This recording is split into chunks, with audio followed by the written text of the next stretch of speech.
بسم الله الرحمن الرحیم. Ulu Tanrı'nın adıyla. انصاف علی هدایت هستم و با برنامه 44 از مهندسی جهل در خدمت شما خواهم بود.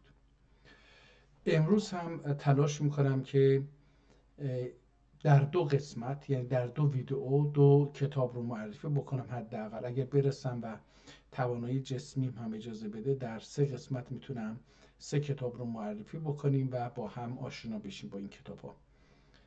خب با اجازهتون، دیروز ما در جلسه قبلی تقویم رو خوندیم و دیدیم که کتاب به فارسی بود. تمهید علم کلام رو خوندیم و دیدیم که کتاب بسیار جالبی بود که به نظر من هر کسی بخواد در رابطه با فلسفه، منطق، عرفان، تصوف و حتی فقه یک مقداری مطالعه بکنه، باید اول با این کتاب آشنا بشه، برای اینکه این کتاب تعاریف اولیه لازم برای ورود به این رشته ها رو تهیه میکنه و میده، به خصوص که با زبان بسیار ساده ترکی و شیرینی اینها رو ارائه میکنه که بسیار قابل اهمیت و توجه هستش. بریم کتاب حقیقت روح ببینیم این چی هست و این رو قبلا دانلود کردیم و حالا تاریخ تبری، تواریخ نوشته. حالا تواریخ تبری این کتاب بسیار مهمیه، ولی خب حالا ببینیم که به چه زبانی نوشته شده و چه کسانی نوشتن این رو.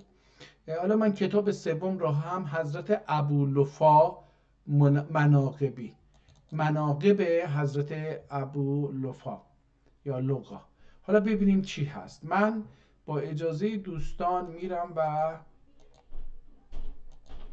از حقیقت روح شروع بکنیم. خب اول یک نگاه کلی به کتاب داشته باشیم، ببینیم کتاب چه شکلی هست. اصلا میبینی که کتاب به این شکل، این پایین شیرازی کتاب هست، این بالا جایی که صفحه ها رو باز میکنیم از بین رفته، صاحب کتاب اومده با یه پارچه اینو درستش کرده. کتاب از جلدش مشخصه که این در دوره عثمانی نوشته شده. اینجا هم همینطور بیان حقیقت روح، اسمش یه چنین چیزیه، بیان حقیقت روح، و با خط زیبایی همین صفحه پشت جلد، این پشت جلد هست، این صفحه اول در حقیقت و این صفحه دوم، صفحه سوم، میبینیم که با چه زیبایی نوشته شده و از اینجا کتاب، اصل کتاب شروع میشه. احتمالاً باز میبینیم که اینجا کتاب قدیمی هستش، برای اینکه 3 قسمت کتاب برای حاشیه نویسی جا گذاشتن و حاشیه نویسی هم شده. اینجا اینها رو بیشتر میبینیم. این کتاب هر چیزی هستش چون در رابطه با روح هستش. خب در اسلام چیزی در رابطه با روح وجود نداره. هر چیزی که در رابطه با روح گفته باشه نظرات شخصی و فرضی است، قابل تایید و تصدیق بودنش دیگه یه مقدار دینی اعتقادی هستش. برای همین احتمالا این کتاب با حاشیه‌های خیلی زیادی همراه خواهد بود. در اینجا می‌بینیم که با مداد یا رنگ قرمز کلمات مهم یا سرفصل‌های مهم رو چیز کرده، مشخص کرده. همینطور در اینجا هم می‌بینیم که دوباره با یک سرفصل جدیدی موجه. این کتاب در 1200 نوشته شده، یعنی 246 سال قبل این کتاب نوشته شده بر اساس این اطلاعات و در 156 صفحه. این هم از اون که ما ببینیم. حالا مثلا بریم صفحه، اینجا میبینیم که یک کتاب جدیدی با یک کتاب جدید دیگری روبرو میشیم. اجازه بدید، در اینجا این کتاب تموم میشه و ما اگه بتونیم اینها رو پیدا بکنیم باید اینجا پیدا بکنیم که این کتاب چی هست. من اینو یادداشت بکنم که وقتی برمیگردیم بتونیم این رو در این صفحه پیدا بکنیم.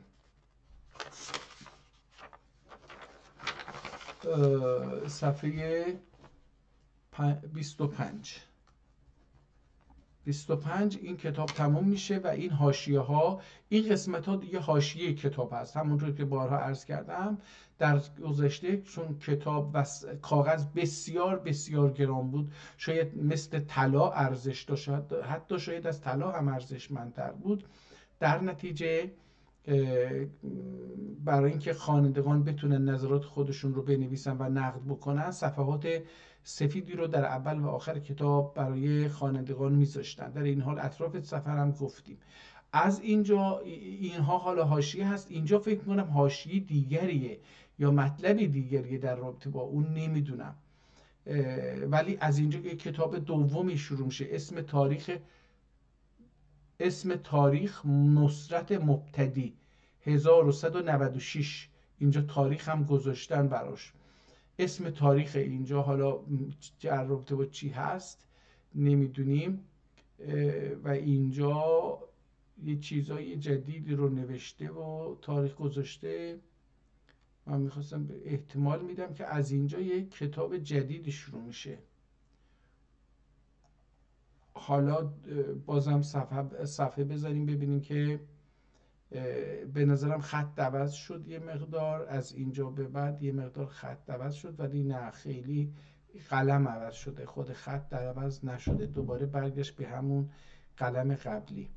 در گذشته قلم مثل خودکار و خودنویس امروزی نبود، بلکه بر اساس قلم هایی بود که می تراشیدن و ظرافت اون نوک قلم به استایی بود که اون کتاب رو میخواست بنویسه و در هر حدی که میتونست این نوک قلم رو ریزتر بکنه به همون ریزی هم میتونست بنویسه.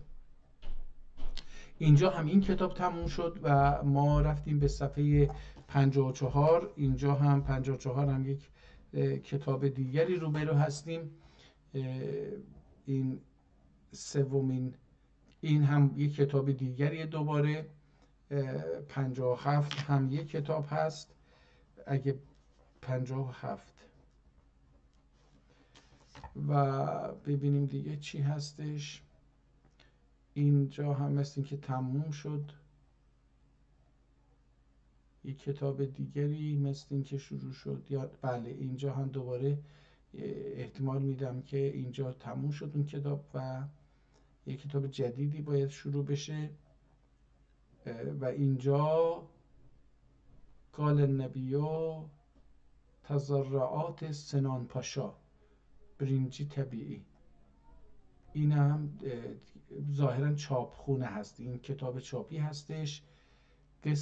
قسطنطنیه 1305 مطبعه ابوالضیا. اینم تظاهرات سنان پاشا رو برنجی طبعی برنجی یعنی نشر اول این کتاب هستش. این سنان پاشا یه چیزی نوشته به حالا چی بوده. اینجا دستخط هستش، ما میبینیم که با دستخط نوشتن. و اینجا هم دوباره شعرشه، احتمالا همین تظاهراتش همین شعراشه. اینجا پادشاهان الفاسه تشریح ثانی 1922 عیسوی، در سال 1922 عیسوی یعنی مسیحی. یه چیزی اینجا پادشاهلگن الغاسه، بله در سال 1922 پادشاهی عثمانی لغو شده و این جمهوریت اعلان 29 اول 1229. حالا اینجا تشرین چی هست؟ این تشرین ثانی چیز شده خلیفلگن الغاسه. این لغو خلافت هم 2 مارچ 1924 هستش. کوتاهیاده که در میان اغلری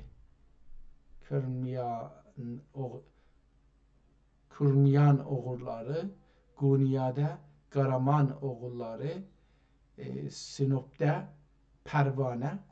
اینا حالا اطلاعات بسیار احتمالاً ذی قیمتیه که این کتاب داره همینطور که میبینیم این کتاب با آنکه نوشته چاپ اولی ولی دستیه، تمام شد. اینجا 222 نوشته، احتمال میدم 1222 باشه. خب برگردیم این کتاب رو، برگردیم از اول ببینیم که چی به چی هستش. این جلدش رو دیدیم، این صفحه اولش یه چیزهایی نوشته: روح hakkında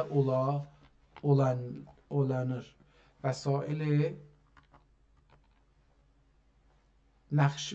رسائل نقشبندیه. اینا احتمالاً کتاب‌هایی که در اینجا هست. ببینید این کتاب 4 رساله داره، ما هم تقریبا این رو پیدا کردیم. اولیش روح hakkında olan، اون چیزهایی که در رابطه با روح هستش، درباره روح. رسائل نقشبندیه، اینم رسائل مربوط به نامه های نقشبندیه یا چیزهایش که این طریقت عرفانی نوشته. کلب hakkında müstakیم زاده رسالسی، کلب hakkında احتمالاً درباره سگ اگر اینجوری باشه. کلب hakkında müstakیم زاده رسالسی، یه آقایی بوده به نام مستقیم زاده، ایشون یه کتابی در این باره نوشته. yer hakkında müstakیم زاده رسالسی، یه کتابی هم در رابطه با زمین نوشته. این کلب احتمالاً باشه نباشه این دیگه حالا یه مقدار. نقشبندیه عجیب قافله سالارانندر.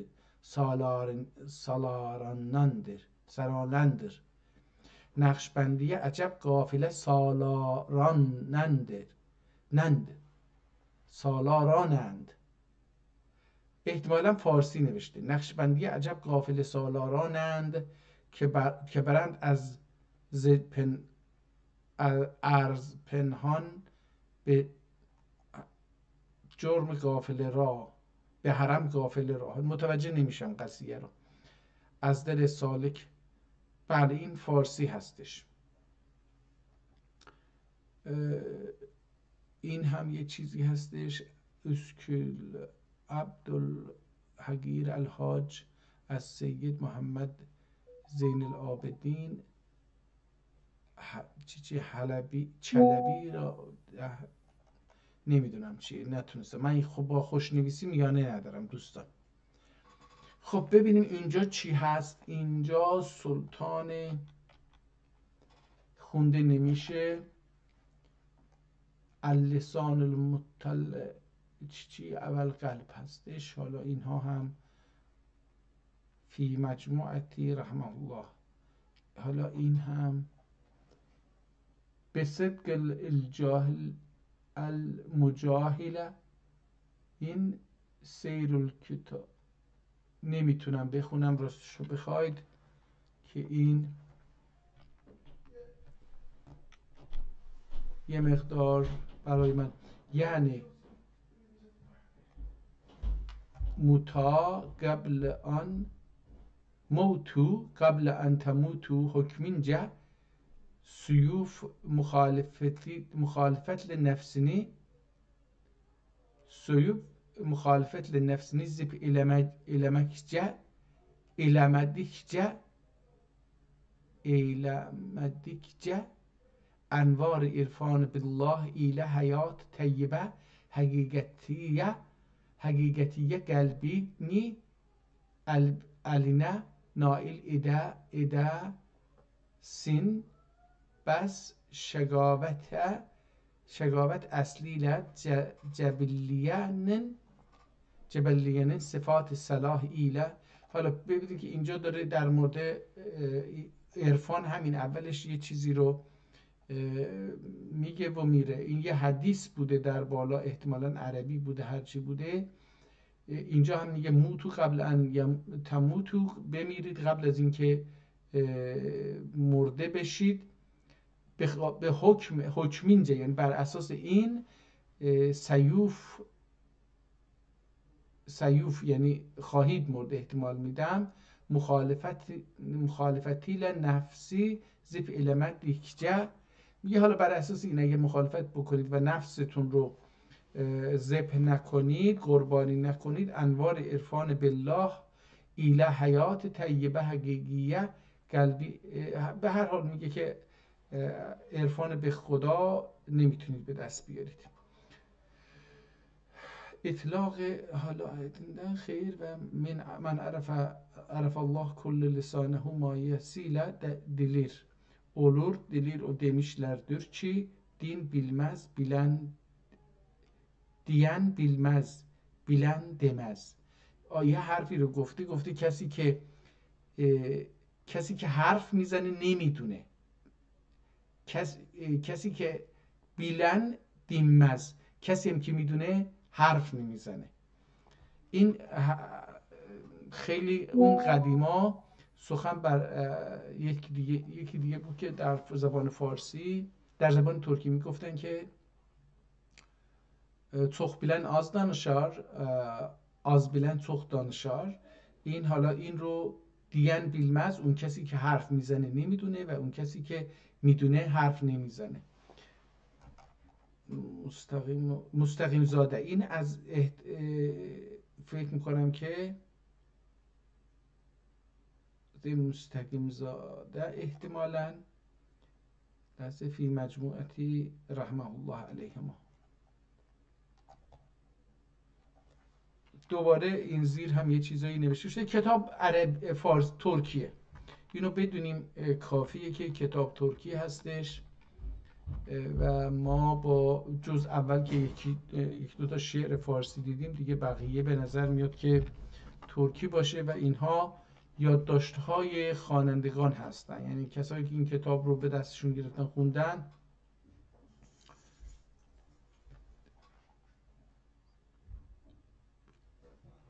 حضرت مولانا قدس سره یک چیزی gözümle gane boyandı şarabi neyleyim ciger ki odullara yandı kebabi neyleyim ne yare yare di cismim ne baç bilim hiç ilahi ben bu üç turabi neyleyim. اینم از اون مستقیم زادم یه شعر گفته gözün ne tırak oldu zog habi neyleyim. Gözüm ki tırak ola zog habi neyleyim. Könül nale ki dar ben rubabi neyleyim. وسیله خلفمنی چون هوای نفس oldu الهی ben bu iki قطع آبی نیلیم. حالا این اگه من اینا رو ممکنه که قطره آب اینم باشه، قطره آب رو چیکار بکنم؟ یعنی اشکی که بسم الله الرحمن الرحیم. حقیقت روحده اختلاف کثیره و وقوع بلوب اقوال عدیده وارد olmuştur. Hatta bazı afazil bu babide yani ruhun hakikatin tayin ve izahda vurud eden اقوال مخالفت نه و ایزن. حالا اینجا داره توضیح میده که در مورد حقیقت روح خیلی نظریه پردازی شده، اینا نظریه تئوری هستن و حتی بعضی هم گفتن که مخالفت های جدی وجود، اختلافات زیادی وجود داره، ولی بعضی هم حتی گفتن که در این باب نباید وارد شد، که البته قرآن هم همین نظریه رو داره که امری است که جز خدا کسی نمیدونه.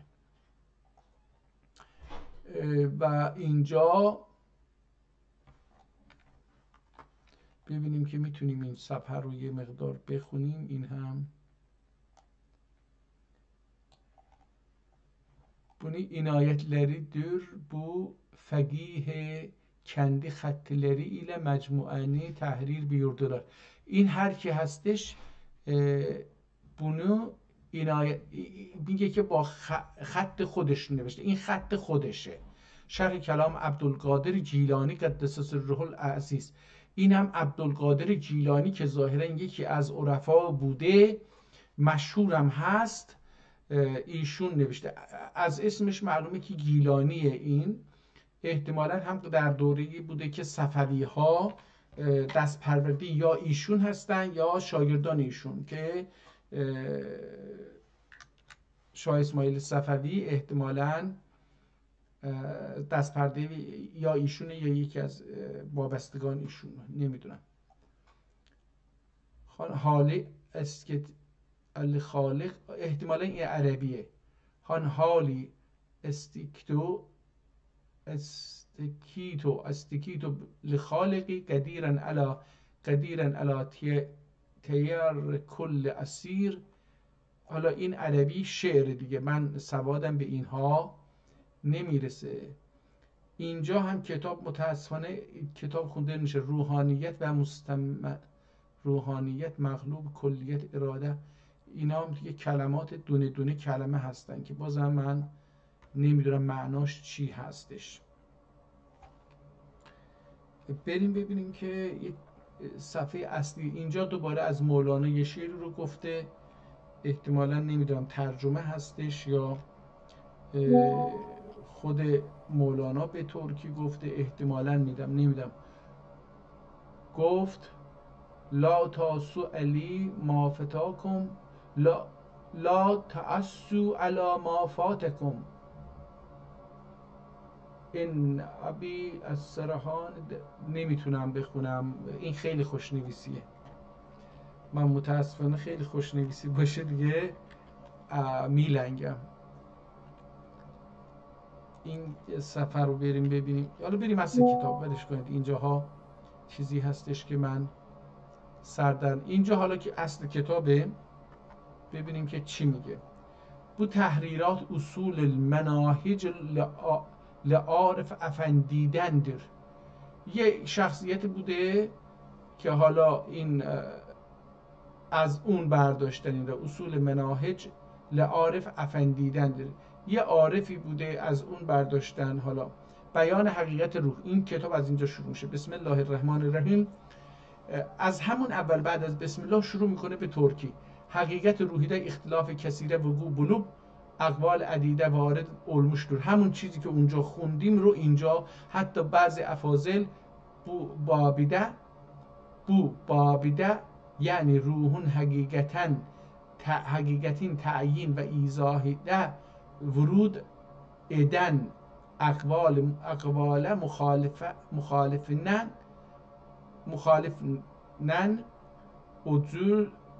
اجوز عدد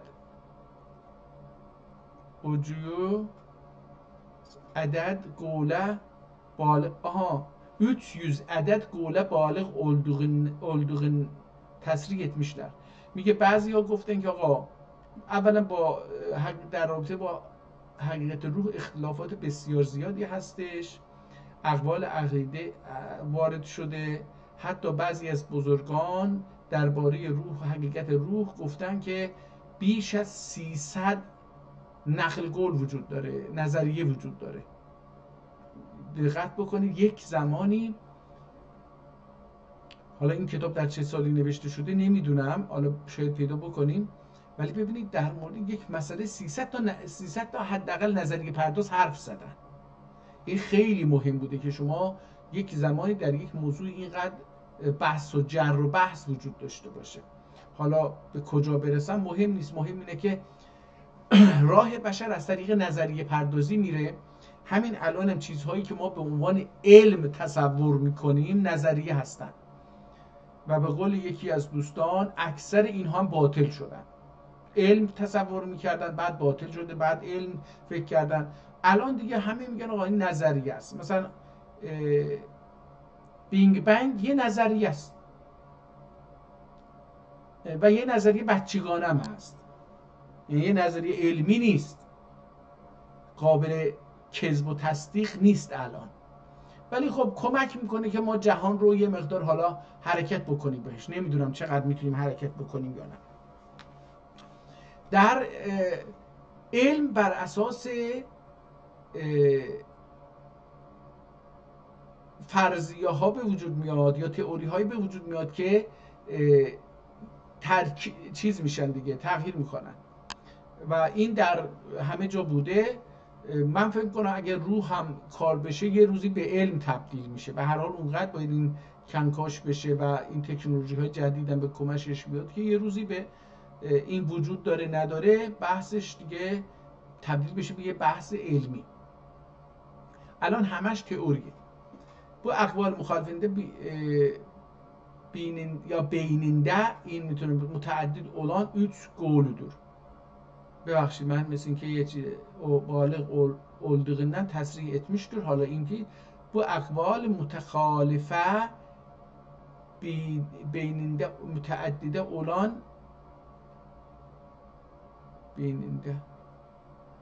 beynində یعنی بین اینها، حالا متوجه شدم که مخالف beynində mütəəddidə olan 3 قولdur که قول اول در مورد روح 3 تا اونا که مخالف روح هستن 3 تا نظریه اصلی وجود داره. قول اول امام الحرمین، من اسمشو نمیدونم این ممکنه حنبل باشه یا شافعی باشه، یکی از اینا که امام حرمین بوده. اکثر محققین اهل سنت اختیار ettikleri قولudur. نظر این امام الحرمین رو اکثر اهل سنت قبول کردن و onlar ruhun cism latif nurani olup nazuk fahmde ve maveran vurude süryani kicabinde nemiyorum hala این دیگه sari olmasına zahib olmuştur ve adet aleyhiye ilahiyenin cereyanı anın üzerinedir ki budanın hayatı anla ittisale merbut oladır. ولی یکی از اینا اینه که اونی که مخالفن میگن که روح جسم لطیفیه. وقتی جسم میگیم یعنی که مادیه. این میگه که یه چیز لطیف منظور این نیستش خیلی نرم و ایناست، نه، نورانی. لطیف تو فلسفه و عرفان یه معنی دیگری داره که من اصلا خیلی نمیدونم، باش آشنا نیستم. نورانی منظور حالا این شکلیه. فهمدهو و ماورائن دیگه بعضی از کلمات رو نمیفهمم. مثلا اینجا اومد از سریانی اینا رفت دیگه، یعنی از یه جایی به بعد دیگه من نمیتونم اینو بفهمم. قول ثانی odur که روح جسم انسانی که bir جسم ola.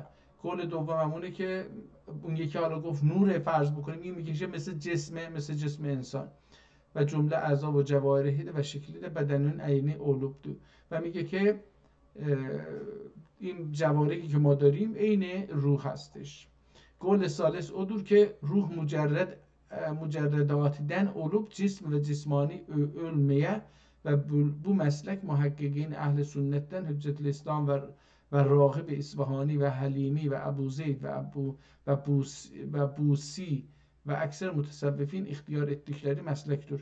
و یه ده هم گفتن که روح مجرد از انسان هستش، بدن هستش، وارد بدن میشه یا از بدن خارج میشه، که میگن مثلا با مرگ از بدن خارج میشه، با جنین پیدا میشه تو شکم مادر.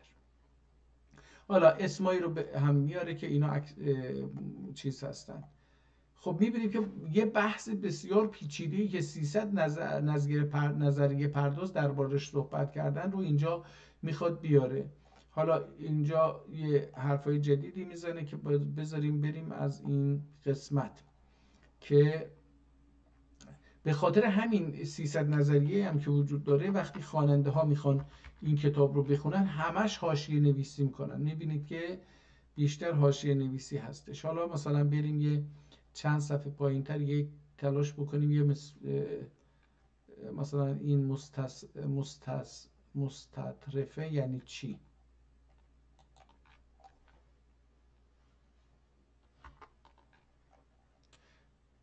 الحدیث زو شبهون مصداقی üzere یه حدیثیه حالا در این باره میگه بر اساس اون امام ابوالحسن اشعری hazretlerinin مذهب اعتزالیدن رجوعی و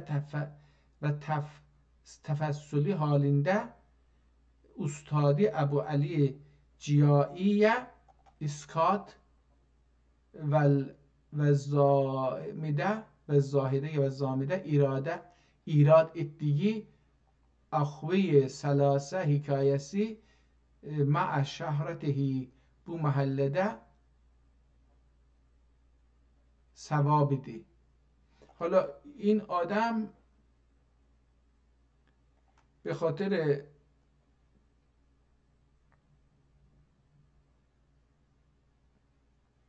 بر اساس اون حدیثی که حالا هرچی بوده نمیدونیم، ما قبلا اینجا یه جایی گفته، این میاد عذره امام ابوالحسن اشعری حضرتلری مذهب فلسفی اعتزال ازش جدا میکنه و فاصله میگیره از این و میره به استادش که ابو علی جیایی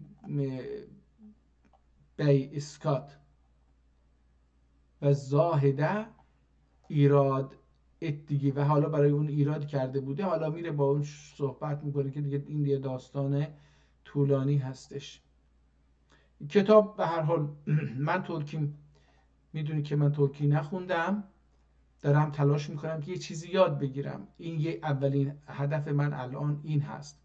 دومین هدفی که دارم اینه که اولین هدفم این هستش که بگم آقا یک کتاب‌های ترکی وجود داره و یک سیستم مهندسی جهلی وجود داره که اجازه نداده ما بدونیم اینها وجود دارن. اتفاقا دیروز یکی از دوستان پرسیده بود که چرا در ایران اگر شما میگی ترک‌ها اینجا وطن داشتن چرا آثار تاریخی و باستانی نداریم؟ حالا این آدم خیلی دقیق میگه آقا نداریم، انگار گشته پیدا نکرده. نه عزیز جان، اینجوری نیست. برای اینکه ما یه چیزی بگیم وجود داره یا نداره، اول باید شک بکنیم. شک اولین مرحله است که آقا چرا ما الان به زبان فارسی کتاب داریم ولی به زبان ترکی نداریم.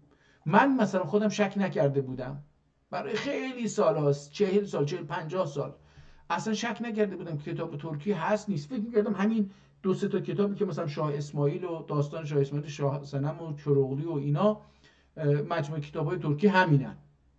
حالا یه چند تا هم بود، مثلا یه قرآن هم من داشتم به ترکی بود، مثلا اونم فکر کردم چون از عثمانی اومده احتمالاً چیز نبوده. ولی اصل قضیه اینه که ما باید شک بکنیم، بگیم آقا وجود داره نداره و بعد بریم بررسی بکنیم، بریم از انسان‌ها بپرسیم، نه اینکه بیام محکومش بکنیم. همین الان همین ویدئویی که مثلا من گذاشتم، مثلا همین 44میه، اگه برگردید نگاه بکنید میبینید که مثلا کسایی که اومدن اکثرا فحش نوشتن. منم نامردی نکردم بذارم اونجا بمونن. خب اینها معلومه که مغزشون پر گچه. گچ هم نیست، یه چیزی مثلا بی‌خاصیته. گچ یه چیزی ارزش اقتصادی داره از نظر حداقلش. مغز اینها اصلا کاملا مسخ شده، کاملا تو جهل از بین رفته و حالا این اصلا نمیتونه بگه آقا چرا این آدم میاد یه کتاب معرفی میکنه که خودش هم نمیدونه. خب آقا من این جسارت رو کردم، یه کتابی که دوستان گذاشتن تو وبسایت ها دارم میارم پایین، دانلودش میکنم و بعد میخوام بگم آقا یه چنین کتابی هست، ولی من این که 50-60 سال عمر گذاشتم رو کتاب خوندن و نوشتن و اینها، اگر نوشته های من رو جمع بکنم بیش از 20 تا کتاب در میاد ازش، کتاب های موضوعی خیلی بیشتر از این در میاد، نوشته هام رو فقط جمع بکنن. من نمیتونم به زبان خودم کتاب بخونم. چرا؟ برای اینکه یه سیستمی اومده گفته آقا من نمیذارم شما فکر بکنید که ترک‌ها زبان دارن، ترک‌ها تاریخ دارن، ترک‌ها تمدن دارن، ترک‌ها تمدن مکتوب دارن، ترک‌ها آثار تاریخی دارن. خب نمیذاره. وقتی نمیذاره خب مدرسه و دانشگاه و رادیو و تلویزیون و کتاب‌ها و داستان‌ها همه بر اساس فارسی میچرخه در ایران و ما ترک‌ها فکر می‌کنیم که اصلا ما ترک نیستیم و اینکه هیچ آثار تمدنی تاریخی رو نداریم و تمام شاهان ما رو، تمام نویسندگان ما رو، تمام فیلسوفان ما رو، تمام فقهای ما رو، تمام مخترعان و مکتشفان ما رو، همه رو اینا مصادره کردن. اونایی هم که مصادره نمیتونن بکنن، ابو علی سینا و رازی و اینها، فارابی و اینجور انسان‌ها رو، اینها رو میگن که آقا ایرانیان، نمیگن فارسن، میگن ایرانیان. یارو مثلا بخارا کجا و ایران کجا، مثلا از ایران فعلی، اصلا اون زمان که ایران وجود نداشته که بگیم که چیز بوده. خب ما الان با یک کتاب روبرو هستیم، این احتمالا فائده 16 یا 16 باشه یا 14 باشه. امام معصوم، امام معصوم ماترید، احتمالا امام مقصود باشه یا چی، ماتریدی، حنفی المذهب علوب و واسطه ایله حضرت امام ابو حنیفنین تلامیزندندر. این آدم فائده 14 یا حالا نمیدونم چی، امام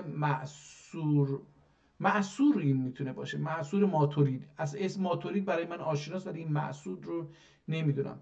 حنفی المذهب هستش و به یه واسطه ای، یعنی احتمالاً از شاگرد امام حنفیه، شاگرد امام حنفیه بوده، یعنی خودش نه، شاگرد امام حنفیه بوده.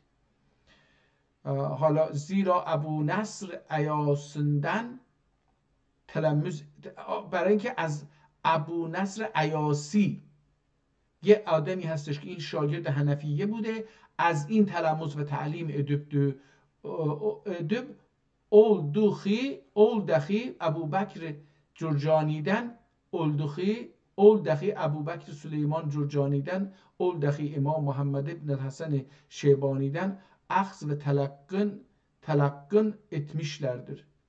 خب بر اساس 3 یا 4 نسل شاگرد، دوست و شاگردهایی که از هم چیز شدن، این رفته به، من گفتم یکی نبوده، این 3-4 تا بوده. ایشون از اولی از ابو نصر ایاسی تلمذ کرده، بعد یکی دیگه اومده از این تلمذ کرده اسمش ابوبکر جرجانی، یعنی این ابو نصر رفته از جرجانی یاد گرفته، جرجانی خودش از سلیمان جرجانی یاد گرفته، اون هم از امام محمد ابوالحسن شیبانی یاد گرفته و اینها چیزهاییه که نمیدونیم چیه. مسئله رو به امام حنیفه وجوب معرفت الله عقلی المغل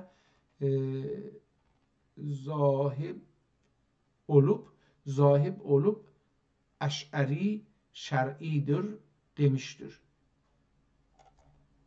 حالا کتاب ترکی هستش، خیلی تخصصیه، به زبان ترکی هستش، عربی درش خیلی زیاده، ولی کتاب ترکی. یعنی این از این امام فخرالدین رازی قدس سره، این هم همون فخرالدین رازی مشهوره که bazı muhalefetinde zikr etmiştir ki bir vaktide Rehabin Nesraün bir kısıs basır telbis ile mugarin olup. من بازم اینجا کلماتی به کار برده که از سطح سواد من عبور میکنه، به خصوص سطح سواد تاریخی من که اصلا هیچ هست مثل زبان ترکیه. خب اینجا این کتاب تموم میشه، منتها ببینیم که آیا یک کسی این کتاب رو که نوشته خودش رو معرفی میکنه یا نه. Tahireden bazı ائمه زعم fasidleri üzere kemalul hüsn etikadlerinden naşi sair hum cinslerden ulum kesire ve kudret bahire ile tevaffuk ve faziletlerin müşahede edip haşa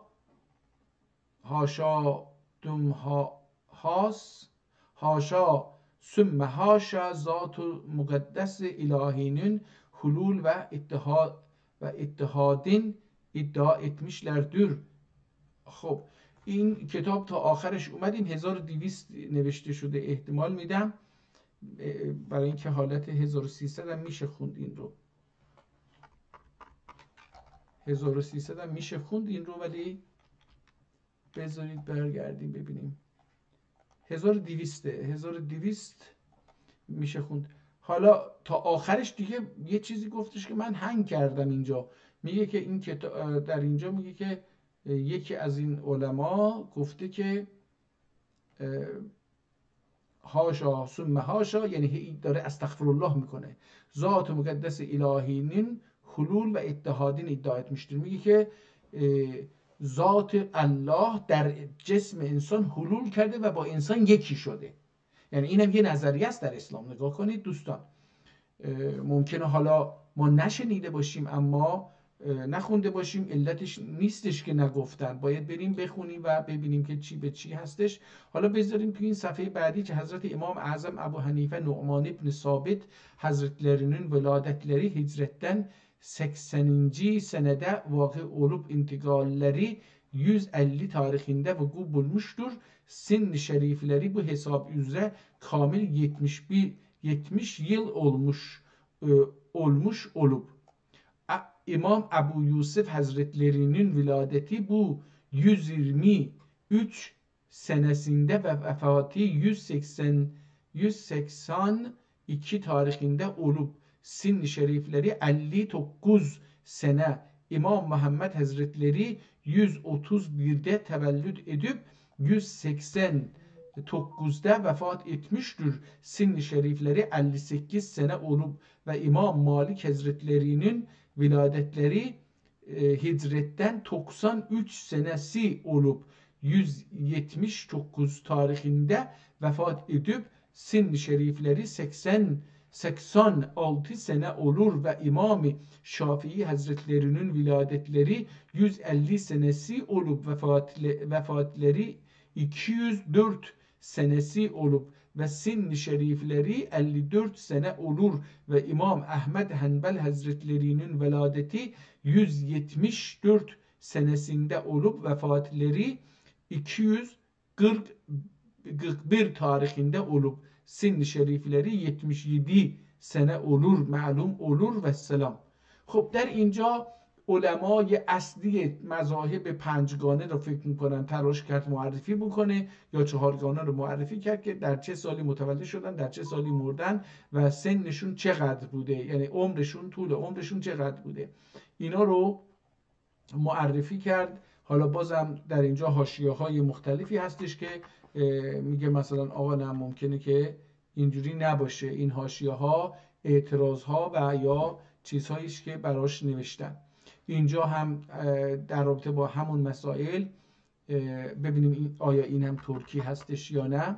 همان خلاصه‌لر آه محبت سلوک، hemen ihlaslar ah mehabbette suluk ile olur ol menzili maksud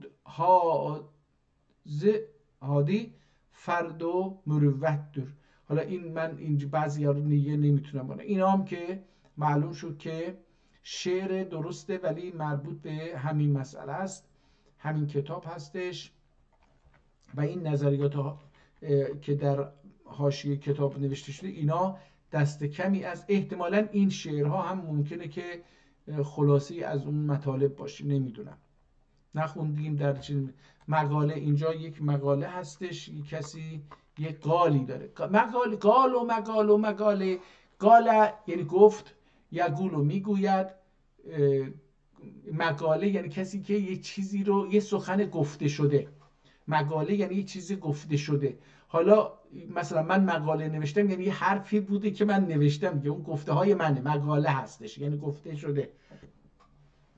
تقریر شیخ نجم الدین üzere مثلا صورت نقشی ذاتینده، حالا اینجا دیگه استاد نقاشون بد اکندی خب دیگه نمیتونم بریم از اینجا، خیلی خوشنویسیه به اینا، خوشنویسی هن. البته میشه خوند، نمیگم نمیشه، دیدم که مصفحه آخر رو کاملا خوندم، باید وقت بذاریم چشممون به اینها عادت بکنه. کتاب دوم اسم تاریخ، یه ذره از این بخونیم ببینیم. بسم الله الرحمن الرحیم. هذا کتابنا ینطق للحق القویم و بهی نستعین و نستقیم. اینجا هم یه کتابیه که میگه ینطق یعنی سخن میگه در مورد حق قویم، یعنی قدرتمند، حالا به اسمش هم کمک میگیریم و مستقیم میشیم. الحمدلله الذی لم یجعل سبیلا الی المعرفة الا بالعجز عن معرفته و الصلاة علی نبیه الذی ایده الله بالکتاب و هو اجل المعجزته و علی آله الذین هم اعزة صحابته و السلام. قال الله تعالی، حالا اینجا هم یه آیه از خدا میاره، ولا تکن منکم امة یدعون الی الخیر و یأمرون بالمعروف و ینهون عن المنکر اولئک هم المفلحون. دوباره ان الله ربی و ربکم فاعبدوه هذا صراط مستقیم ربنا علیک توکلنا و الیک انبأنا یا انبیانا و الیک المصیر. حالا این نمیدونم انبانا چی هستش، آیه رو باید بدونه بخونه. رب حبلی حکما وحقنی بالصالحین. حالا این آیاتی که هی داره میاد تا اینجا بیت. دامن همت صدیگان گیر، درره خدمت صدیگان میر. نشیده سنجه و طریقه عزیزان. نشیده سنجه نمیدونم یعنی چی. نشیده سنجه و طریقه عزیزان، نقشبندان سلوک و لحوق قصد ایدن مبتدیان صادقانه. شعر نیست از اینجا به بعد، حالا دیگه اون شعر تموم شد.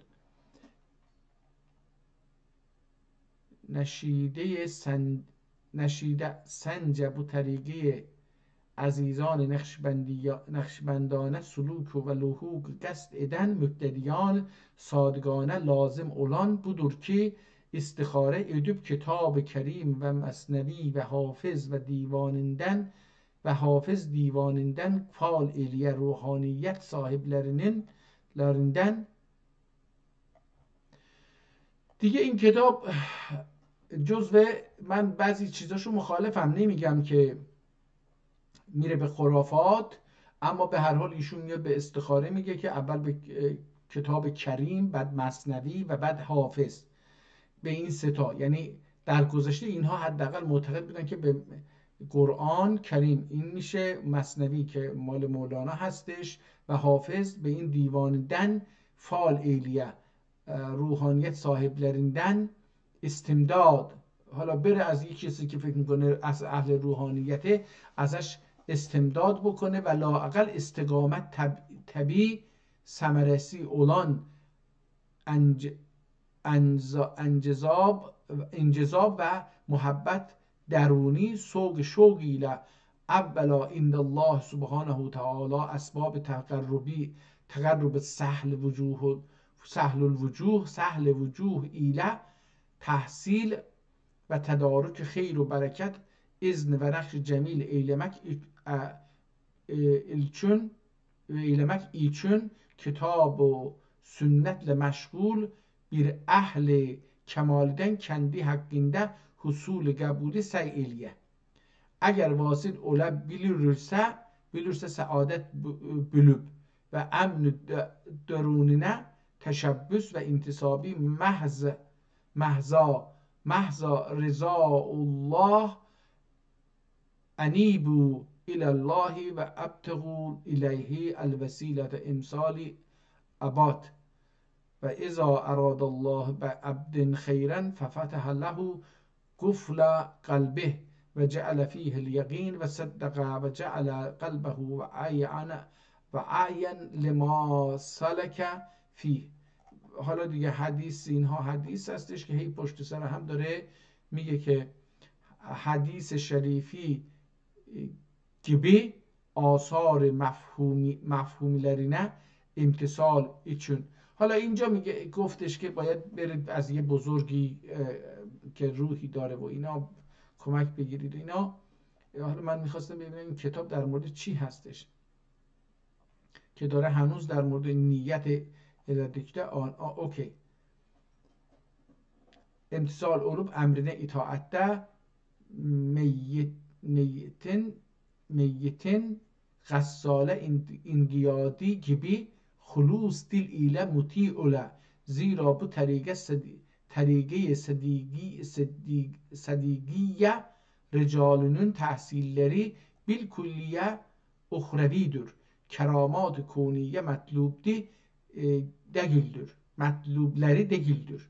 Bu böyle tahmiz niyet edildikte onun zemninde dünyevi hayır ve berekat elbette hasıl ve metleb ve merame vasıl olur ki ahir zamanda gana saadettir buyuruldu ve benayı terk lazım olmak, dünyayı terk lazım ölmek درونinden ihraç دالیه. من میخوام یه چیزی پیدا بکنم ببینم این کتاب رو که چیزی نوشته و چه درباره چی هست، ولی هنوز که دارم همینجوری نگاه میکنم چیزی نداره که بتونیم بگیم که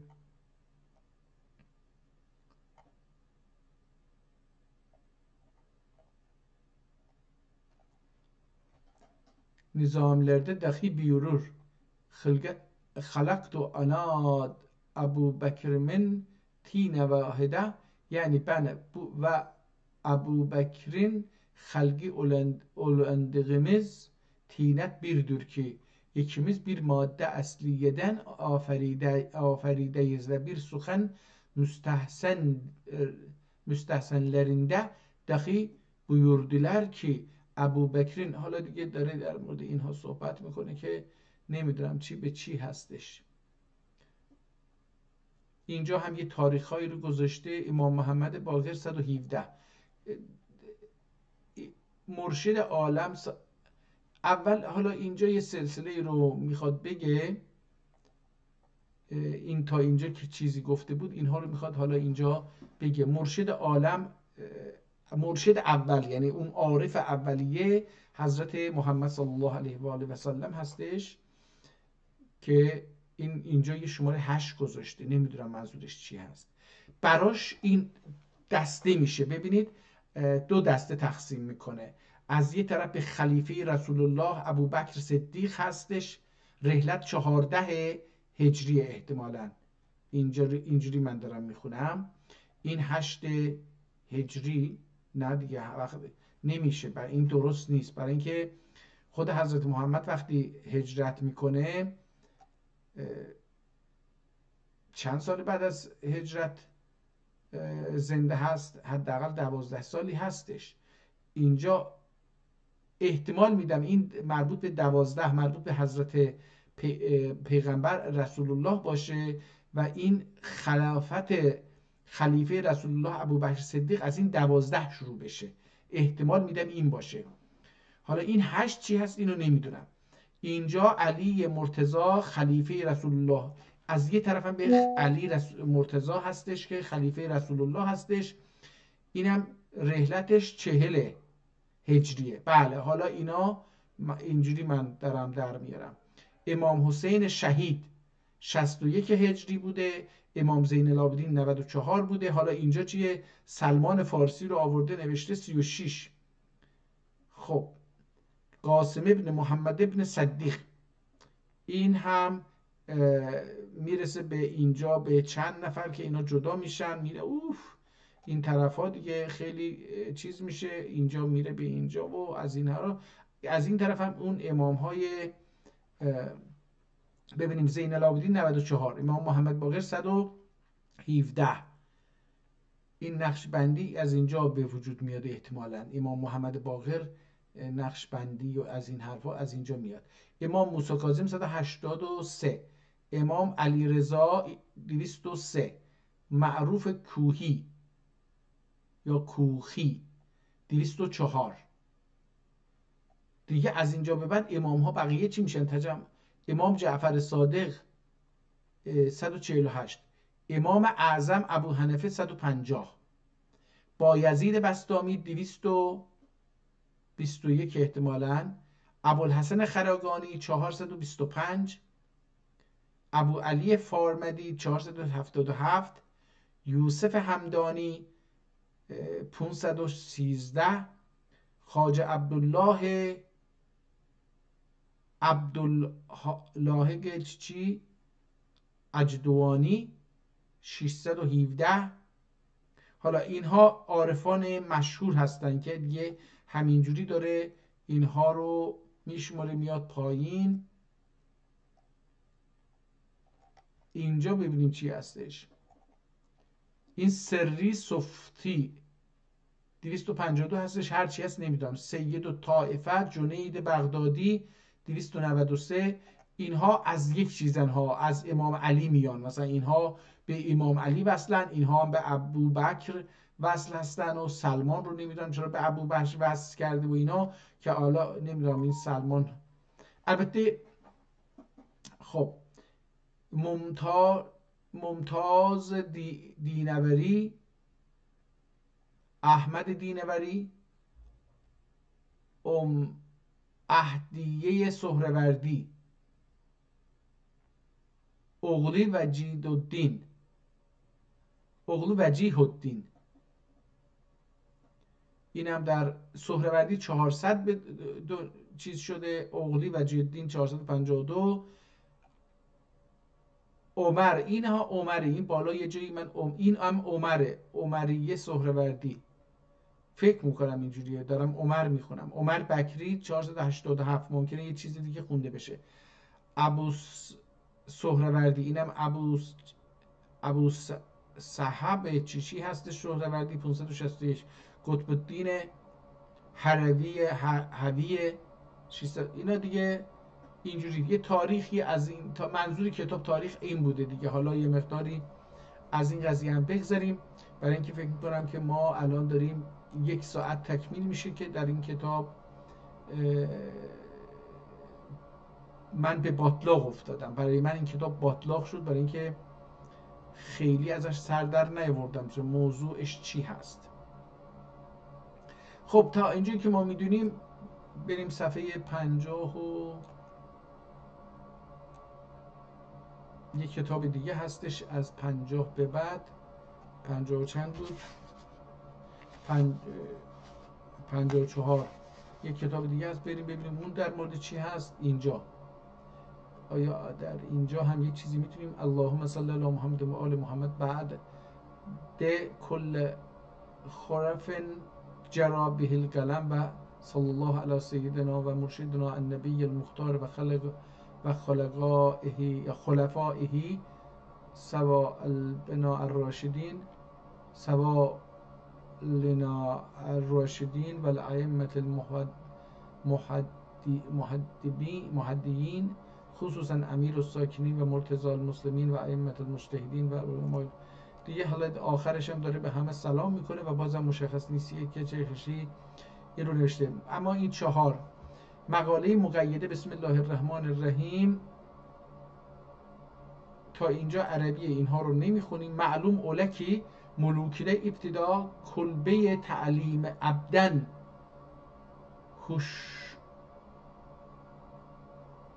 هو شیخ شاه ایدی. کلبه تعلیم ادن هو شیخ شاه ایدی که حضرت آدم علیه السلام اولنده قهرمان اول دور. حضرت ادریسین شاگردی دور. حالا اینا دیگه رفت یه چیزایی که دیگه